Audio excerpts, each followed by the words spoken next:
బంగారం వెండి విషయంలో కేంద్రం షాక్ ఇచ్చింది. గోల్డ్ సిల్వర్ దిగుమతి సుంకాన్ని రెట్టింపు చేస్తూ మోదీ సర్కార్ నిర్ణయం ప్రకటించింది. ఇంపోర్ట్ డ్యూటీని 6 నుంచి 15% పెంచుతూ ఉత్తర్వులు జారీ చేసింది.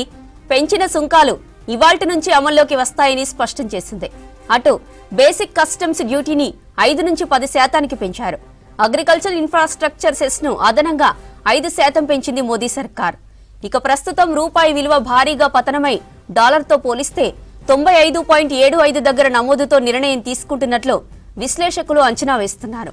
కేంద్రం నిర్ణయంతో గోల్డ్, సిల్వర్, ప్లాటినం రేట్లు పెరిగే ఛాన్స్ ఉంది. బంగారం కొనుగోళ్లు కొంతకాలం వాయిదా వేసుకోవాలని ప్రధాని మోదీ పిలుపు ఇచ్చిన 2 రోజుల తర్వాత కస్టమ్స్ డ్యూటీ పెంపు నిర్ణయం కేంద్రం ప్రకటించింది. మ్యారేజ్లు, శుభకార్యాల కోసం ఏడాది పాటు బంగారం కొనకుండా చూడాలని ప్రధాని పిలుపునిచ్చారు. ప్రపంచంలోనే గోల్డ్ అత్యధికంగా దిగుమతి చేసుకునే దేశాల్లో భారత్ సెకండ్ ప్లేస్ లో ఉంది. వెండి ఇంపోర్టులో ప్రపంచంలోనే ఫస్ట్ ప్లేస్ లో కొనసాగుతున్నాం. ఇక ఇంపోర్ట్ డ్యూటీ పెంపుతో దేశీయ కొనుగోలు డీలా పడే అవకాశాలున్నాయని ఇండియా బులియన్ మార్కెట్ల నిపుణులు అభిప్రాయం వ్యక్తం చేస్తున్నారు.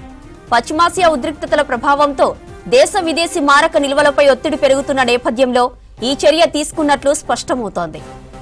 వెస్ట్ ఏషియా సహా రష్యా నుంచి భారత్ 85% క్రూడాయిల్ దిగుమతి చేసుకుంటుంది. ఏటా 700 నుంచి 800 టన్నుల గోల్డ్ వినియోగిస్తుంటే ఇందులో 90% పైగా బంగారం ఇంపోర్ట్ అవుతుంది. గోల్డ్, క్రూడాయిల్ కు డాలర్లలోనే చెల్లింపులు చేయాల్సి ఉంటుంది. పెద్ద మొత్తంలో దిగుమతులతో విదేశీ మారకపు నిల్వలపై తీవ్ర ప్రభావం పడుతోంది. బంగారం, వెండి విషయంలో కేంద్రం షాక్ ఇచ్చింది. గోల్డ్, సిల్వర్ దిగుమతి సుంకాన్ని రెట్టింపు చేస్తూ మోదీ సర్కార్ నిర్ణయం ప్రకటించింది. ఇంపోర్ట్ డ్యూటీని 6 నుంచి 15% పెంచుతూ ఉత్తర్వులు జారీ చేసింది. ఇక పెంచిన సుంకాలు ఇవాల్టి నుంచి అమల్లోకి వస్తాయని స్పష్టం చేసింది. అటు బేసిక్ కస్టమ్స్ డ్యూటీని 5 నుంచి 10% పెంచారు. అగ్రికల్చర్ ఇన్ఫ్రాస్ట్రక్చర్ సెస్ ను అదనంగా 5% పెంచింది మోదీ సర్కార్. ప్రస్తుతం రూపాయి విలువ భారీగా పతనమై డాలర్తో పోలిస్తే 95.75 దగ్గర నమోదుతో నిర్ణయం తీసుకుంటున్నట్లు విశ్లేషకులు అంచనా వేస్తున్నారు. కేంద్రం నిర్ణయంతో గోల్డ్, సిల్వర్, ప్లాటినం రేట్లు పెరిగే ఛాన్స్ ఉంది. గోల్డ్ కొనుగోలు కొంతకాలం వాయిదా వేసుకోవాలని ప్రధాని మోదీ పిలుపు ఇచ్చిన 2 రోజుల తర్వాత కస్టమ్స్ డ్యూటీ పెంపు నిర్ణయం కేంద్రం ప్రకటించింది.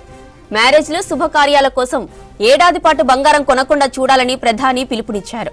ప్రపంచంలోనే గోల్డ్ అత్యధికంగా దిగుమతి చేసుకునే దేశాల్లో భారత్ సెకండ్ ప్లేస్ లో ఉంది. ఇక వెండి ఇంపోర్ట్ లో ప్రపంచంలోనే ఫస్ట్ ప్లేస్ లో కొనసాగుతున్నాం. ఇంపోర్ట్ డ్యూటీ పెంపుతో దేశీయ కొనుగోలు డీలా పడే అవకాశాలున్నాయని ఇండియన్ బులియన్ మార్కెట్ నిపుణులు అభిప్రాయం వ్యక్తం చేస్తున్నారు. పశ్చిమాసియా ఉద్రిక్తతల ప్రభావంతో దేశ విదేశీ మారక నిల్వలపై ఒత్తిడి పెరుగుతున్న నేపథ్యంలో ఈ చర్య తీసుకున్నట్లు స్పష్టమవుతోంది. వెస్ట్ ఏషియా సహా రష్యా నుంచి భారత్ 85% క్రూడాయిల్ దిగుమతి చేసుకుంటుంది. ఏటా 700 నుంచి 800 టన్నుల గోల్డ్ వినియోగిస్తుంటే ఇందులో 90% పైగా బంగారం ఇంపోర్ట్ అవుతుంది. గోల్డ్, క్రూడాయిల్ కు డాలర్లలోనే చెల్లింపులు చేయాల్సి ఉంటుంది. ఇక పెద్ద మొత్తంలో దిగుమతులతో విదేశీ మారకపు నిల్వలపై తీవ్ర ప్రభావం పడుతోంది.